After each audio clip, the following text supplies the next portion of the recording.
sanebetipun kula ningali kahendaning Taman Sriwedari kedadak ing papan pagurumbulaning Sekar Bakung wonten memedi ingkang sanget angajri-ajri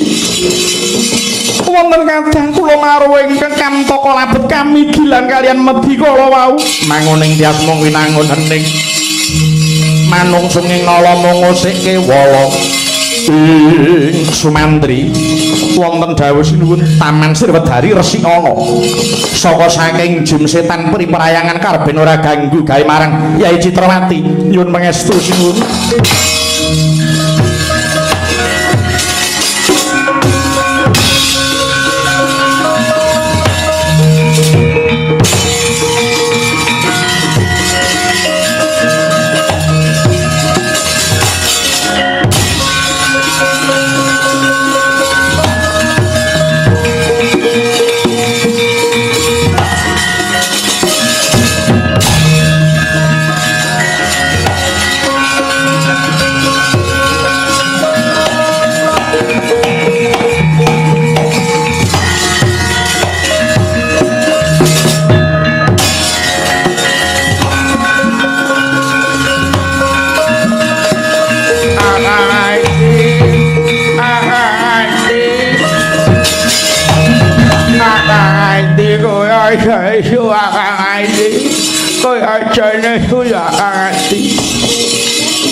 Sukasrana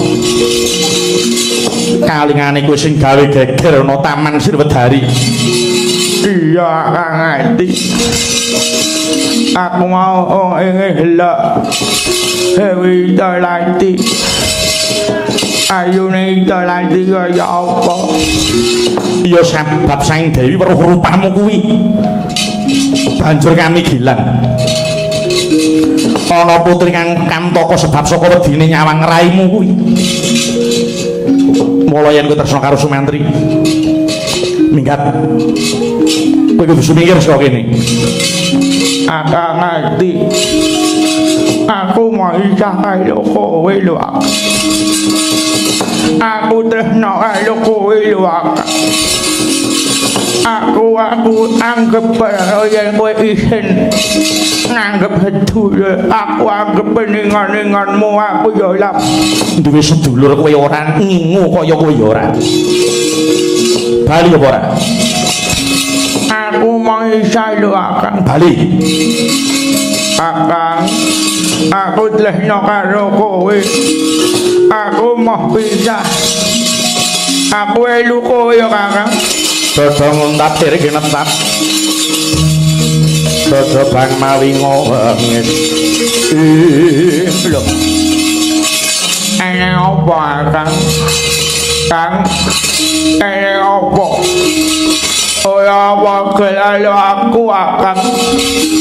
Sukasrana bali apa ora? Yen nganti kowe ora bali kowe aja gelo kowe aja gelo lamun aku ora sudi ngaku sedulur marang kowe Sukasrana kowe minggat apa ora? Ali aku elu kowe ya Kang aku elu kowe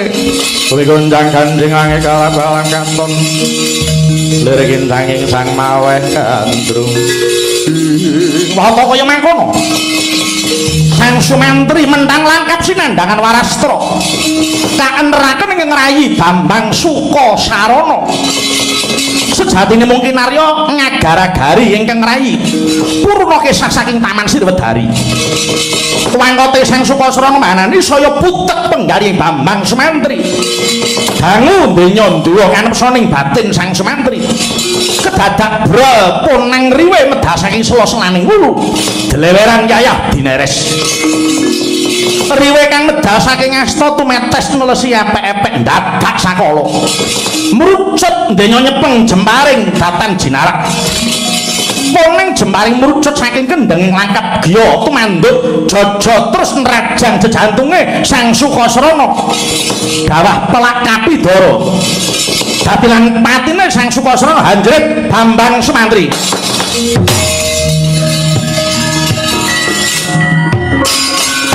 bali aku elu kowe lho Aku luko kakang pele aku imu kakang ora gelem lunga ayo bali ora kakang oh Sukosono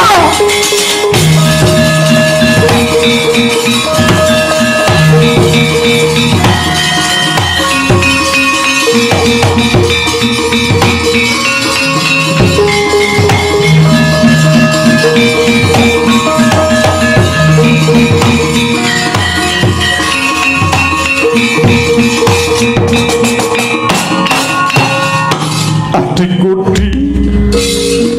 Sukasrana Pon kakang aja tinggal Yodi aku melu kowe Sukasrana aku ora patut urip ning Madyapada Yayi aja tinggal Yodi aku melu kowe Sukasrana Kakang Sumantri wis pupusen susahmu ya Kakang keparenge kang nyipta urip mung kudu teka semene nggonku ndereke Kakang Sumantri aku ngaturke penuwun dene Kakang Sumantri kepareng nuduhke dalan nggonku ngadhep marang ayunan Kakang Sumantri nadyan ing alam baka nanging katresnanku marang kowe ora luntur Kakang Sumantri mengko yen wis titimangsa kowe katimbalan dening kang nyipta jagat kowe tak pethuk terus tak gandeng tanganmu bebarengan karo aku ya Kang ngadhep ing ngersane ayunan tak enteni ning medan pengarep-arep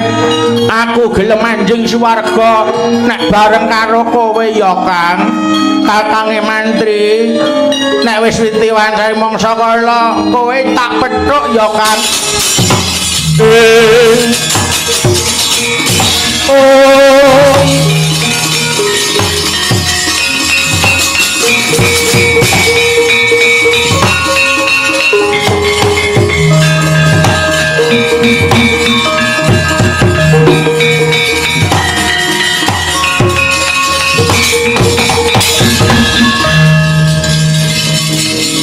Lang-langing driya mangu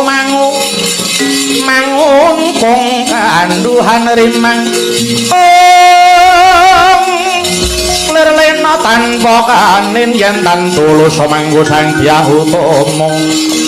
mangkono sang nata mudha wis nyolon ngrempa enggaling carita Bambang Sumantri nggih nyonedya suwita kelawan Prabu Arjuna Sasra wis bangkit ngrampungi sesanggeman tri perkara guna kaya purun guna nyata Raden Sumantri wis bangkit ngasoraken Ratu Sewu kaya Raden Sumantri wis bisa mujuti pamintane Dewi Citrawati kang ngersakake putri Sadu Mas Purun satemah Dewi Citrawati purun kaboyong ing negari Maespati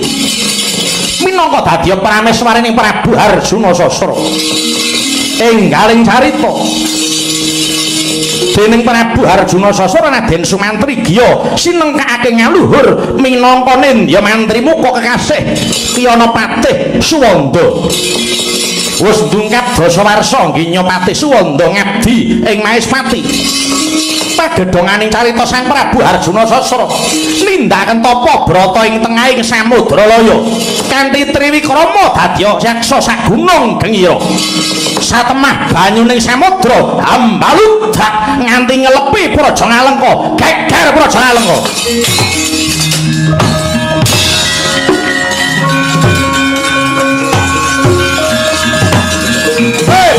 banjir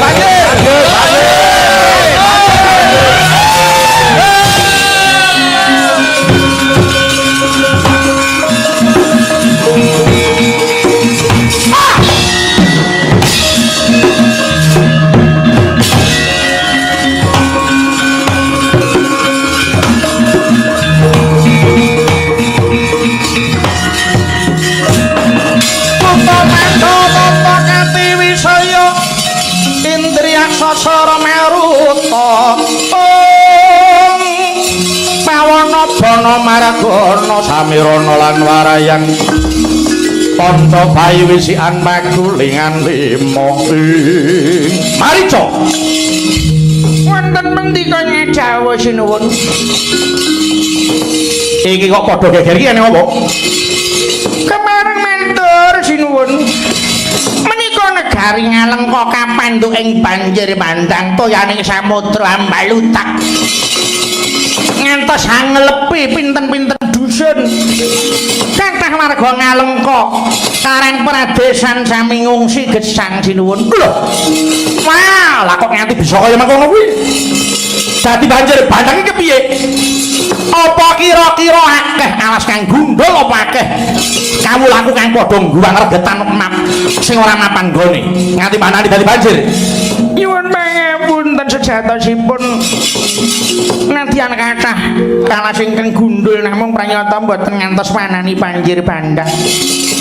manut pawarta ingkang kula tampi ingkang jalari banjir bandang saking trekahipun Narendra Mahespati Prabu Arjuna sasra ingkang samangke tapa brata kanthi triwikrama satemah toya samudra mbludak dados banjir wah yen ngono Ratu Mahespati sing jalari Ngalengka banjir tak ora arek Mahespati